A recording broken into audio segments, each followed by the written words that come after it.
Bom dia, ministra. Bom dia, Miriam.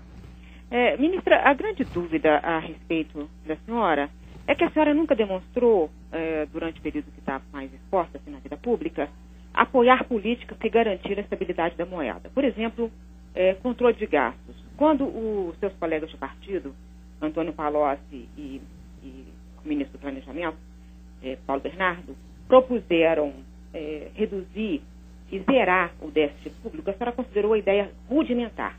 E eles estavam certos, tanto estavam certos, que de lá para cá, a dívida pública bruta subiu de 1,2 trilhão para 2,2 trilhões. E agora a senhora tem defendido estabilidade da moeda, tem defendido políticas restritivas, fiscais e monetárias. Quando é que a senhora mudou de ideia que eu perdi essa parte?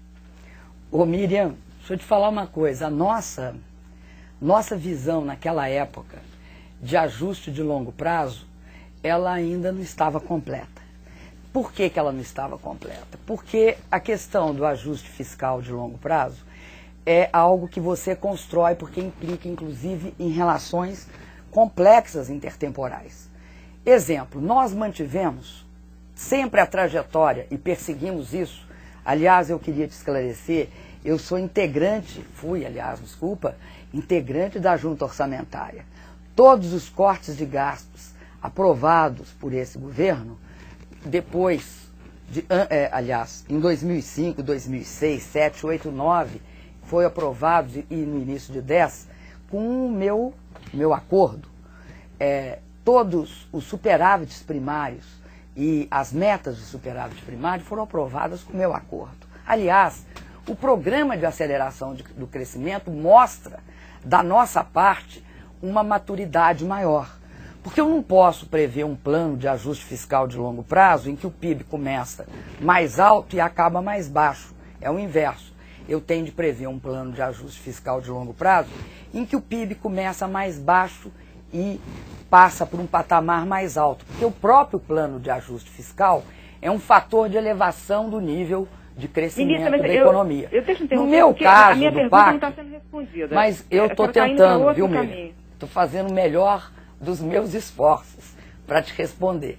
Então, no caso do PAC, por exemplo, nós trabalhamos com metas de superávit primário, de queda do déficit nominal e de taxa de juro. Tanto é assim que foi só porque o valor do PAC, vamos supor, o primeiro valor, 500 e poucos bilhões, era consistente com essa trajetória que a gente queria de queda do endividamento, e você há de convir comigo, que o único governo nos últimos anos que perseguiu queda sistemática do endividamento foi o governo do presidente Lula. Ministra, que perseguiu queda sistemática de déficit nominal.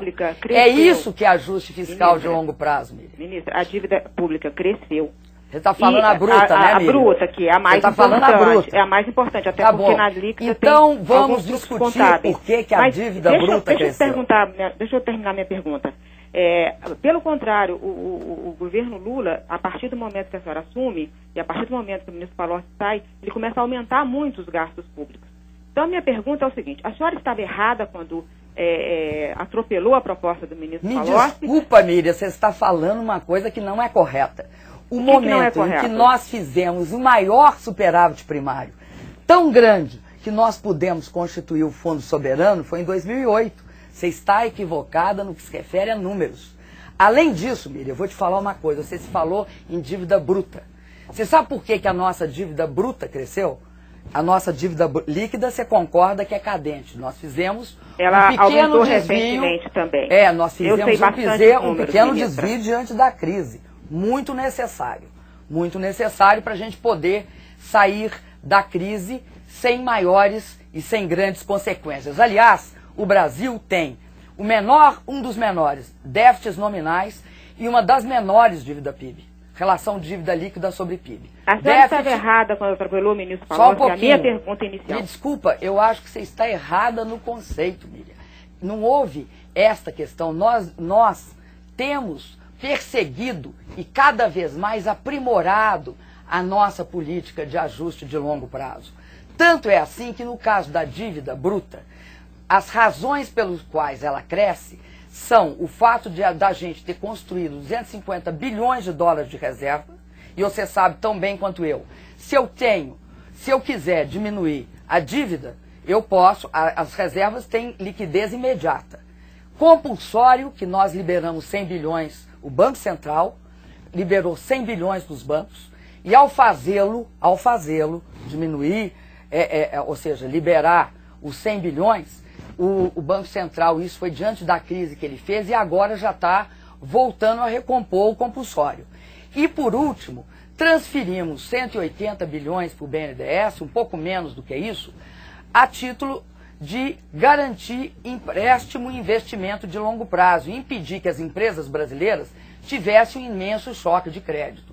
Portanto, não se pode discutir dívida bruta no Brasil sem dizer por que ela aconteceu, porque senão é como a gente lançar plumas ao vento. Eu digo, olha, a dívida bruta subiu e não digo por que ela, por exemplo, é completamente diferente da dívida bruta da Grécia, que está quebrando. Nós não estamos quebrando, pelo contrário, estamos cada dia mais robustos. Agora, é importante entender, você está pegando uma discussão de 2005, que era a seguinte: como faremos? Sabe como fizemos, Miriam? Colocamos o investimento na ordem do dia, mantivemos, talvez nessa trajetória até 2008, a maior queda nos últimos tempos na dívida líquida sobre PIB e no déficit nominal.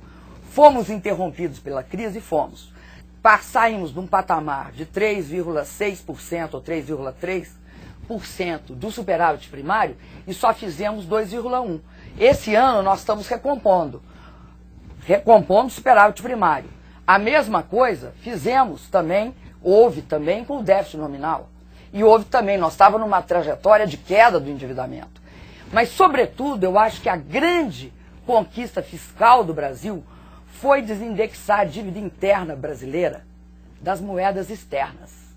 O que foi altamente relevante. Você há de convir que país nenhum tem margem de manobra fiscal se não é capaz de ter a sua gestão internacional em termos de dívida, de endividamento, sem o dedo do Fundo Monetário. E isso nós conseguimos.